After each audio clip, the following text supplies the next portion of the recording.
Whalaflahi atu hane e tau wala tupu ke lata mai awhiawhi nei. Whakamua koe tau mana tu whakakese he taha matua whiwhine pisinisi ko Patricia Hunter ke he lau taongo New Zealand he whahita punei ne pehe ai lango tatai e tau puhala whakahoho he whakatufono ke he tau tangata whenonga e vaeva mo tau whakaholoanga ni kua tau isi ke lata mai whale tali whenonga koe Matawai Resorts. Pehe takitaki he whahinga hua whenonga e vaeva ko Hayden Porter nā kai whiawhia ia ke tau manatu ha Mrs. Hunter ha koe halutolu a tau whakaholoanga kua tau isi ke lata i mai tau pisinisi osi ka koe tangata ni ka whiwhiri koe hawhe e whale tali whenonga ka manako ke nonofu ai. Taha mena whoki kua lata ke ono ki ai he talahau e Mr. Porter koe mea mai mau popo he tau whale ke mai long he tau pisinisi ke whakatu mau e mita ke tau whale ke liriu e tau tangata ke manako ke nonofu ai.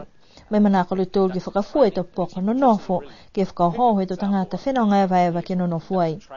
Pehea Mrs. Hunter hako ni hana tau manatu hako whai manatu pihia whoki e whala tau pisinisi whoki.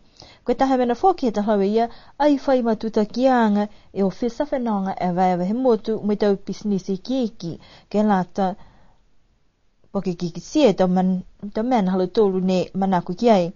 Kua lata he talahawe ia ki hau whia osi tau pisinisi ke he tau whakaholoanga nei, ha koe tau tupe he tau tangata o kua whakaonga, ke lata mui tau whakaholoanga whakahoho.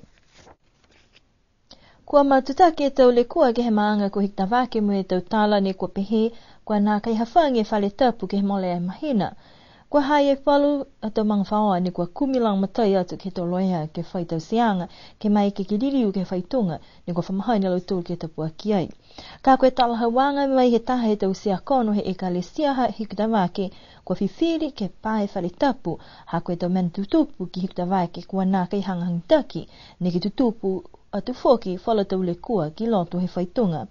Hane whai lali e kale sini we ke whai tau sianga ke lata mai maanga ko hikta wake ha kua nā kai whai ako po ke urumotua fu ke maanga nei mo e kua whita ni tau whatutalanga mo e tau kumkumianga ke tau mga whaoa he maanga hangau ia ke he pahe whale tapu ke mahina ha me.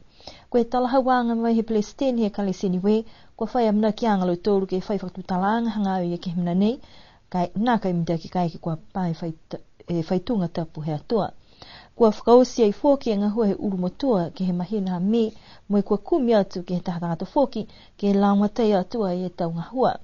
Koe tau le kua ke he maanga ko hikta wake kua kamata he mole tau wirianga ke he mahina ha me he tau kua mole. Koe manako ke whai laumataianga ke he maanga nei ha koe tau le kua kua lawi ai toha whangi ai e whai tunga ka eke wausi tau whaktutalanga he komisi whakatonu he ekalesia niwe. Koe taha kau taha whakafua mai whakatau he ta vanilla ne whakatutala ia mo e taha leo taongo he motu kofisi mo e pehea ia kua ku mo e toselahi e numela whaama ke mo e tokoloa vanilla. Pehea Stan Kaloni whakafua vanilla ia ki Europa, Amerika, Australia, mo New Zealand mo e whakatutala ngaia mo Japana simitakilahi kua whakalahi pisinisi kai tahe mena koe ku e tau tangata ke mo mai e vanilla iai. Taha whoke mena nā kai manako e tau tangata he mai nā ha koe tau kua mole ne whakahoho he whakatifono ke tau se tau whaama vanilla ka ko mo e tau fua vanilla kai nā kai whai makese ke whakatau. Pehea Mr. Kaloni tutongi mua e lo tūle tau fua pene to tau se ke iloa mai longa he tau tangata tu maua lo tūle ke mo e tutongi ke halo tūle tau koloa. Whakatutala Mr. Kaloni ke he lau taonga whahitap nei ha koe whanawanga i whisi ke lata me Pacific Trade Expo. Koe whakatonga HMNZS Otago, hane whainga hua veko ke he tau walatahi he au tu Pasifika ha koe tau maweheanga ke laumatai ke tau kiskisianga ke tau koloa he tau walatahi. Koe whakatonga nei ne ko whina tu whakamua ki Samoa hoku atu ke hatulunga tō hau ke he tau walatahi hani we. Kua nā kai lewalahi hoko mai ki he tau walatahi he motu, ha kua whailekua kua tupu moe hamusia i mo i he tahatangata ngahua halo tōru ke he mga aho ne kua uatua ki atulunga, ko ia koe whata uafu maua e tau he mui ko William Delamere. Koe mga aho ne kua ngahua mai ai ki he tau walatahi hani we, kua whalataha i whoki e tahatangata ngahua mai he whahinga hua fusia ka hani we, ke takitaki ai e tau whakaholoanga ia, Moe kwa lahi mahuinga mai motu hako mai ke tausi tau ngā hua nei. Mai longa fuki nā kai whai wakatonga lahi motu ke whakaong ke uato ke moana puke lahi ke lata moe tau kumikumianga pehe nei. Kua awhi mai whakakua e HMNZS Otago ki niwe he pongi ni awhi ke tamai e tangata ngahua he whahinga hofu sieka ke hoko mai ke motu.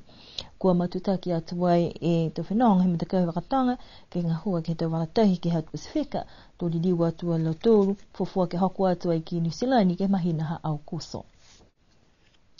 Kua amna ki tuai li lifu pale mihe motu mo i tau tangata ngahua haana ke tātua e whakalafa tope hani wea pongi ke lata mo i tau mas ke lea ni tupu ai ke he motu ko fisi he tau mahina e kua mole. Pehe alo tōru ni tau se whakaluanga tōla he whakaue ke lo tōru he motu ne kua fuaki mole ai lima ia whe tā la ke whakaluanga ke he leo taongo ke lata mo i tau tangata he motu ko fisi. Whakalohi fuki he whakatufoni tupu nei ke mauai e hongofuru a whetala kua mana ke uta a pongi.